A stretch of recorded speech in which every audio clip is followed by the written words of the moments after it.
heureusement ma ne la Adi je peux pas comprendre nga am defet rek nekk léegi nekkatuma politicien léegi je suis chroniqueur. j'ai dit et il épouse les mêmes positions qu'il avait quand il était de l'autre côté.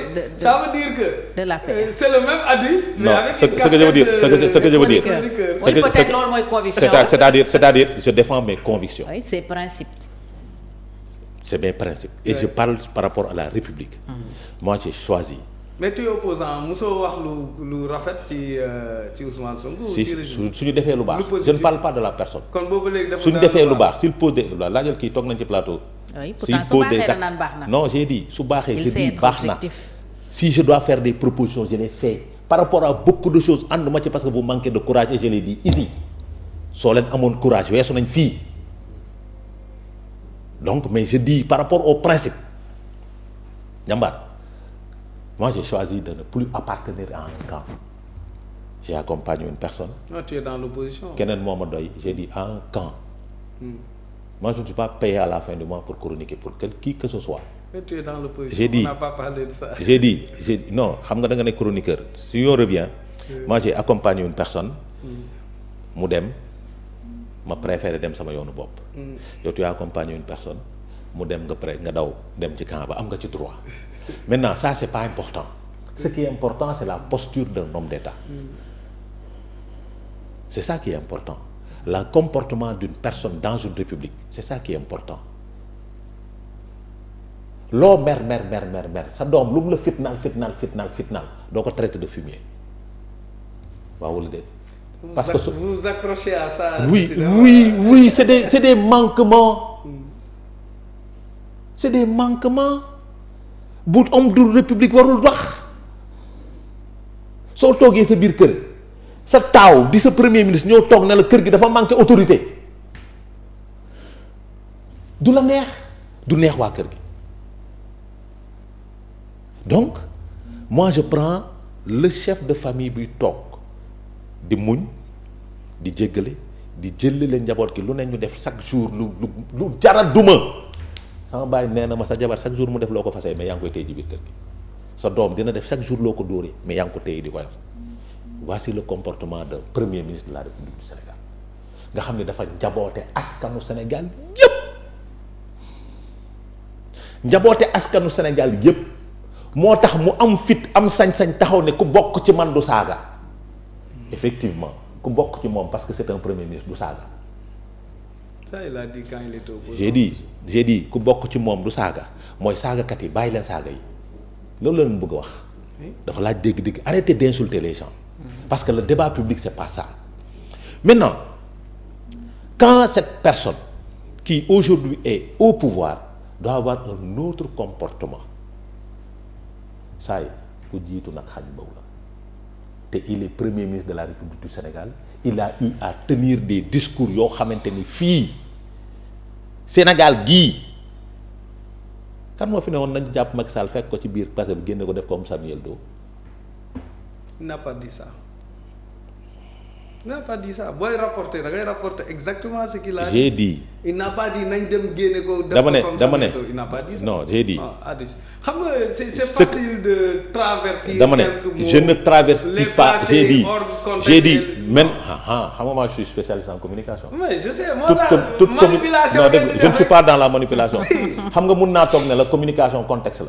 tu as mis en contexte sa communication pour dire qu'il s'est énervé ma ne la warul énervé. Non, j'ai pas dit qu'il s'est énervé. Il s'est emporté. Trop plein. Il ne doit pas. Il doit pas.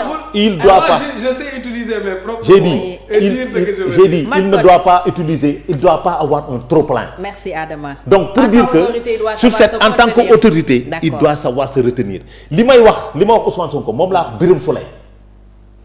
En tant qu'autorité, on doit se retenir. Très bien.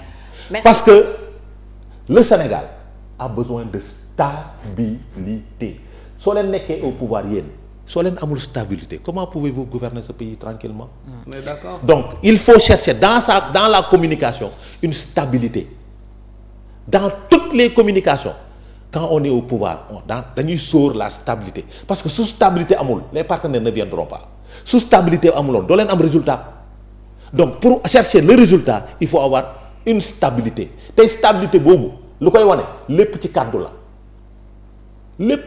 la opposition nag n'a que le verbe yaa ma gën a xam li ma lay wax l'opposition n'a que le verbe. C'est le ministère de la parole. Pendant 10 minutes, tu n'utilises que le verbe pour parler de Ousmane Sonko. Je ne parle pas d'Ousmane Sonko. Je ne parle pas d'Ousmane Sonko. Tu sais, le problème de l'opposition.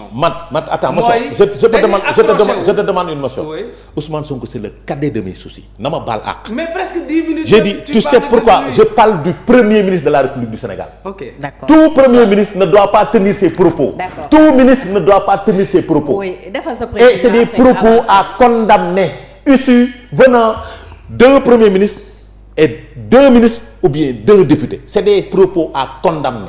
Si on est un député, nga def ko du ma ko wax ci télé bi de sa kër laa lay fekk ñu xeex nag yow. Très bien Adama. Une manière de te dire que non, une manière de te dire que tu n'as pas à le faire. Bon, c'est dommage.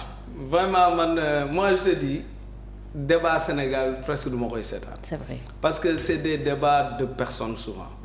Et opposition bi ak ñi contre Ousmane Sonko yo d'une manière générale la personne n'est pas parfaite hein, loin d'être parfaite. Et nul n'est parfait d'ailleurs. Oui, nul n'est parfait. Mais voilà une personne boo xam ne dañuy décortiquer ses moindres faits et gestes. xoolal léegi yére yi muy sol ni muy changé woo xoolal dàll yi muy sol xoolal léegi ni muy doxee. mais na sant yàlla. mu ngi ci tapis rouge bi. dafa war a sant yàlla. en fait tu sais nit mun na ni ñu koy waxee souvent man loolu laa gën a bañ ci àddina en fait mooy une haine boo xam ne ça se justifie pas. voici mooy da ngay gis nit ki rek neexu la rek. voici les propos qui peuvent brûler un pays. xam nga tax ma la dama ne. gis nga non dinaa la bàyyi nga. non avec beaucoup de respect c'est des propos mat à ne pas en tenir. C'est-à-dire quand tu dis haine viscérale c'est-à-dire gère les mots gère les concepts. Adama may ko mu yeggali. gère les concepts. xam nga Fatou. xam nga mat xam nga mat. xam nga mat daf ne sama xarit la mar. waaw il a la mise mais laisse-moi terminer quand même. Adama faut pas gis nga Fatou. ce que je voulais dire mooy souvent day niroog une haine gratuite dégg naa démb benn leader politique c'est-à-dire li muy wax yëpp. Toute sa conférence de presse, il déverse sa bile sur quelqu'un.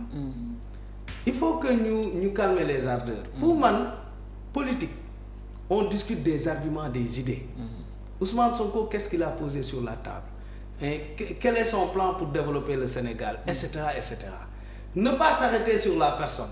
C'est la personne. Souvent, boy, c'est le milieu, le débat que nous donne la presse, que nous donne dans les réseaux sociaux. Tout est d'amener ces 5 dernières années, mais on ne parle que de la même personne. On épie tous ces faits et gestes, alors que c'est pas le plus important. Mais ne sant yàlla. Est-ce que ça c'est pas ce qui crée toute sa renommée? J'ai dit ne sant yàlla, c'est pas donné à tout le monde qu'on parle de lui. Donc les opposants. Il y a des gens qui sont anonymes ici dans ce pays. Gis nga dafa am loo xam ne su la ko yàlla may da ngay sant suñu borom. Déglul non deful nag déglul baax li ma la dama ne. Non deful baax li ma la dama ne. Il y a des gens ñi ngi toog seen kër bëggoon nañ ñu tudd leen kenn du leen tudd. dama lay wax li la sama maam waxoon ku ne sa dañ ma baal aar ci kàddu yi ay kàddu wolof la ku ne sa taat dafa rëy c'est parce que da nga ko romb. booy ne baal ngeen baal ma. non c'est sama xel. baal leen ma du ma ca aar code non c'est parce que kàddu wolof la mooy nit ki soo ko rombee lay gis sa gannaaw parce que nit ki mooy toog di gis sa gannaaw di ci wax. gis nga soo nekkee ci barab soo nekkee cim réew nit ñi xëy di la tudd da ngay sant suñu borom.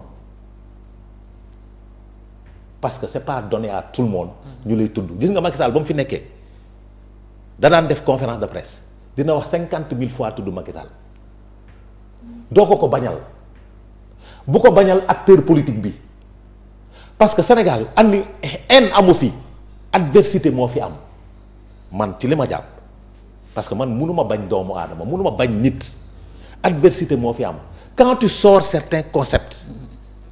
C'est vrai, c'est contextuel, c'est vrai, la communication elle est contextuelle. Mais quand tu parles de haine envers une personne, ngay homme public di porteur de voix nit ki dañuy relayer yooyu te en politique non mais c'est la réalité. non c'est pas la réalité. xam nga tax ma ne la c'est pas la réalité xam nga tax ma ne la c'est pas réalité. parce que homme politique boobu ngay wax ay doomu ndey lañ ñoom ñaar séparation moo am déglul en politique.